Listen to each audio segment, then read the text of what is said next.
Ce vendredi 13 juin 2025 s'est tenue à l'hémicycle la cérémonie d'installation du comité mixte paritaire chargé de l'élaboration de la proposition du règlement intérieur du Congrès de l'Assemblée nationale et du Sénat.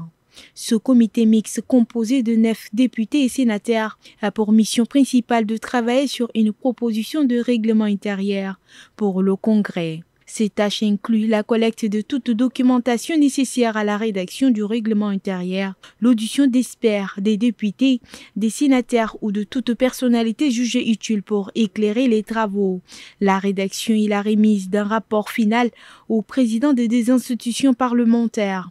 Ali Kolo Touchaimi, président de l'Assemblée nationale, a exhorté les membres du comité à faire preuve de discernement et de créativité et de solidarité dans leurs travaux, tout en mettant l'intérêt supérieur de la République au premier plan.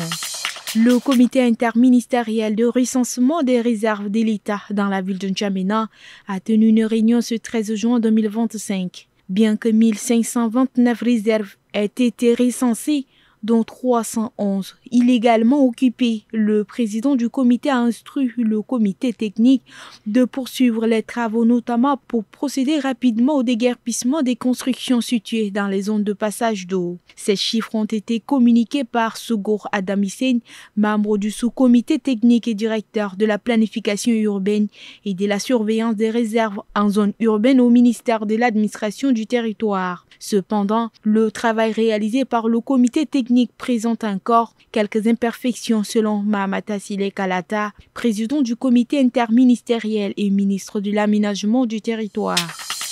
L'Assemblée nationale a approuvé ce 13 juin 2025 une proposition de loi portant sur la création de l'Ordre national des sages-femmes et des magnéticiens du Tchad. La séance plénière s'est déroulée en présence du ministre de la Santé publique et de la Prévention, Dr Abdelmajid Abderrahim. Cette initiative, informe le ministre, répond aux vœux ardents des plus hautes autorités tchadiennes de promouvoir la santé maternelle, néonatale et infantile tout en réduisant les taux de mortalité et de morbidité. L'encadrement de cette profession au sein d'un ordre autonome est envisagé comme une solution idéale pour restructurer et valoriser le métier. Autre chose, une importante réunion d'échange s'est tenue ce vendredi 13 juin 2025 à N'Djamena, réunissant Ahmad Omar Ahmad, ministre délégué à l'administration du territoire, chargé de la décentralisation, Amina Kodiana, délégué auprès du gouvernement de la ville de N'Djamena, et Senoussi Hassana Abdoulaye, maire de la ville de N'Djamena. Au cœur des discussions, la sécurité urbaine, la prévention des inondations et la lutte contre l'insécurité dans la capitale. Objectif de cette rencontre était de débattre des défis sécuritaires de N'Djamena et des mesures à prendre pour lutter contre les inondations et l'insécurité. Pour finir, Israël a mené vendredi 13 juin des frappes aériennes sans précédent contre les installations nucléaires iraniennes.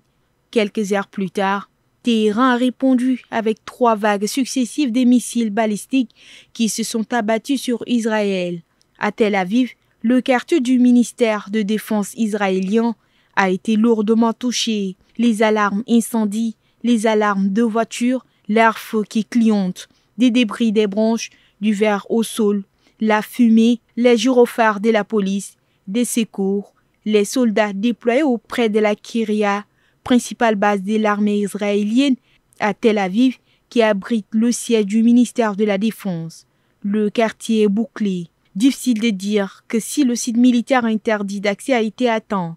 L'Iran revendique d'avoir tiré plus de 150 missiles balistiques sur Israël en réponse à l'attaque israélienne sur son territoire. L'armée de l'État hébreu affirme en avoir intercepté la majorité.